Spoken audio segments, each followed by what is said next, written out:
What's up guys, welcome to Blake's Garage. We're doing another mod on Brandon's 2016 Ford RS today.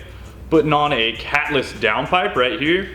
Remember, this is an off-road use vehicle. It only sees the track, so we don't have to worry about any of those cats or anything like that. So we're gonna show you guys how to take off the factory downpipe and install this bad boy, and hopefully we'll be able to shoot some flames.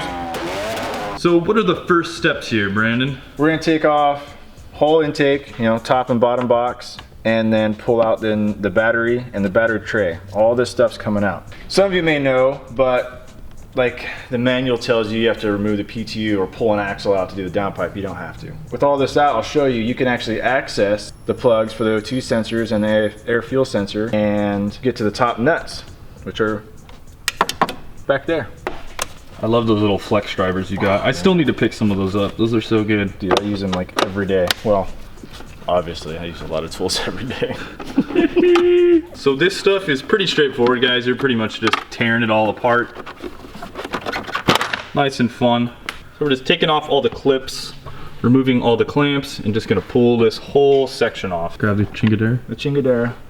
Most important tool, obviously. All right, so right now we're removing the battery cover. This is where the battery is, kind of a crap location for weight distribution, being on the driver's side and in the front. Yeah, so we have some stuff coming along the way. Grimspeed is working on, basically I'm using like a small Odyssey or Braille size battery to fit in here, and they have a bracket they're making so it all looks nice and doesn't move. So it'll shave a lot of weight off the front, and that's what we want. Right, because you've already shaved a lot with this carbon fiber hood, and then you have some other ideas in the future to shed some weight, but that'll be at a later date, right? Yeah. When other stuff wears out. You guys can see like all the way back there, this is a huge battery. I don't know what group size this is, but it's pretty giant. 35. 35, it's really long. I think so. It's pretty much a beast. Yeah. So this whole battery enclosure, I mean, it's all, you know, enclosed with plastic and everything like that. They don't really want you to get this thing out of here super easily. I mean, it's not real bad, but you definitely have to rip on a few plastic parts to access the battery. Go ahead and take the bolts off on this little distribution block in the front. Yeah, they're captured, so they're not gonna fall out. You can probably see right here. I just take them out because it's easier when you pull all this out to kind of get everything out of the way. Yay, now we can get the battery out. So a battery change is definitely not for the faint of heart person in the front of AutoZone, that's for sure. Yeah. Okay. Just busting those loose with an impact driver.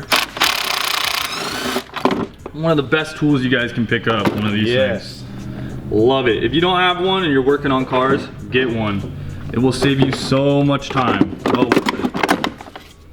But to really get down in there, you have to put your hand in there and pretty much just feel around the backside of the catalytic converter. On the top of the downpipe, you should be able to feel the flange bolts, and then you're gonna need a wobbly socket and an extension to get in there and loosen those things up. We're also gonna spray a bit of penetrating oil on it just to make sure that we get those bolts busted loose and we don't strip anything out. You see where that beam of light is back there? Right in that area is where those nuts are gonna be. Sorry I can't get in there closer, but it's just gonna have to be a feel thing. So here's your high pressure fuel pump, and then right back here you see like this red connector, and there's one right next to it. That's gonna be your air fuel and your O2 sensor connectors. So you disconnect those, and then those would be the sensors you're gonna pull out with the downpipe. Bottom one. Got a wobbler on there. And what size socket is that? 15 millimeter. And then that's about a 12-inch extension? Yeah, about that. Yeah. And then we got these fun little adapters, but that all depends on what you're using. Yeah, using like a 1/2 inch to break it loose and then get it out. So you have a little bit more leverage on it, right? For the torque. Exactly. Downpipe nuts are always kind of difficult to break loose. That's why you definitely want to make sure you put penetrating lube on there, because it's kind of a scary thing. If they strip out, you're kind of screwed. Oh yeah, big time, especially on this car because it's in the back. Yeah, you can't really see what you're doing. So you want to make sure you're pressing against it. You see Brandon's pressing in when he's doing this and pushing down. Yeah. That way you can smack your light. So look at that, he's not even in the car right now, he's outside the car. Just having fun. So much fun. So there's only two 15mm bolts back there. You just really gotta reach and, you know, make sure you don't drop it on the under tray stuff. Oh yeah, you felt it. I saw that. Like I said, when you disconnect these, you'll see the downpipes out, but there's like little metal brackets and whatnot that the cables for the air fuel sensor and the O2 sensor connect to. You want to take those out so when you pull the downpipe off, nothing snags. You'll see when it comes out. Cool. So we're just gonna lift it up off the ground because we can. If you were doing this at your house, this is the point where you want to jack it up as high as possible and have some fun. There's that jack. It's working pretty good. I'm gonna be so ripped. So Brandon's got a Pierce Motorsports little subframe reinforcement plate thing here. We have to take this off to access the area. You most likely won't have one of these unless you've already spent a bunch of money on your car. Yeah, because you want to pull this plate off right here. And that means there's some bolts back here. So we'll have to pull some of this tray down. But yeah, pull this whole section off. You give you more room to pull the downpipe off. What size are those? Well, they won't have to do it unless they have this. It's a 21 though. Twist them. Just twist those out with a screwdriver? Yeah.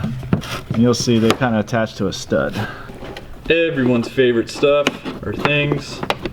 Use a chingadera to remove the pop Chingadera. clips. A doodad, doohickey, thingamajig. This car has like 300 of these things. Just, yeah, about 307. Yeah. Yeah, so when you, now you can see. That is the bolt that we're trying to get to right there. So this is a 13mm bolt. Brandon has the Milltek catback exhaust on this car, so he has this clamp right here, which is going to be a little bit different than yours if you still have the factory exhaust on it. It's just going to use this single V-band right here. You can pretty much just bust this loose with the appropriate socket and then hit this with a hammer. There you go. Remove the two lower bolts here for the clamp. This is actually, so this is the bushing mount for the downpipe right here. You actually have to undo these two bolts here, and then after we get that, we can remove this portion from the downpipe. Little mount for the downpipe, like a brace. So remove this. What size is that, guys? It's a 13. And the one next to it, we just want to loosen so we kind of get some play. I mean, you can remove the whole thing. It's not that big of a deal. It's easy to put in there. Just might remove it just to make it easier. So right up there, guys. Did you see that other bracket right, where's my finger? Right there. That was the other portion there that you're removing the bolt from. So we have to remove this little V-band adapter piece from the Milltek catback. There's the oxygen sensor right there. We actually already disconnected that, so we don't have to worry about it. You definitely want to make sure that you don't bang it on anything so you don't ruin it when you're pulling this out. However, you should be okay. So now we're just trying to make room. Exhaust is disconnected. We're about to pull this downpipe out. You just have to watch the O2 sensors and whatnot as you're coming out. Is it one or two? And then it's two. Cool tools for Exhaust hangers and whatnot. Makes life easy. Hang on. There we go. Cool.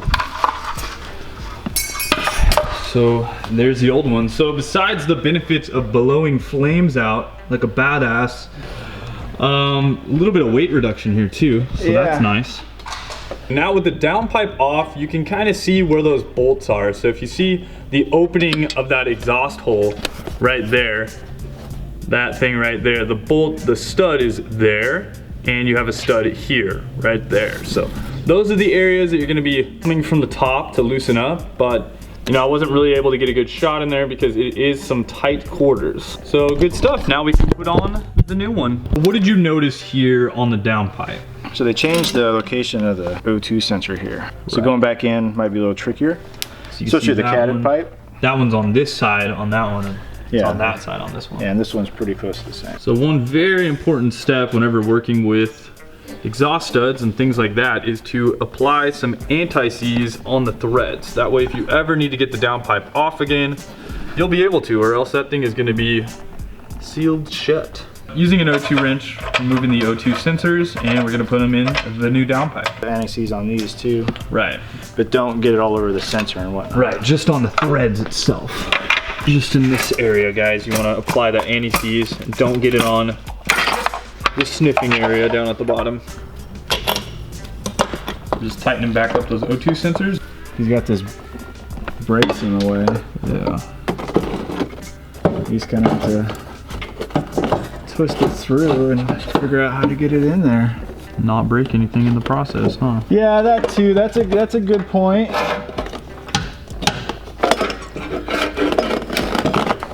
There we go.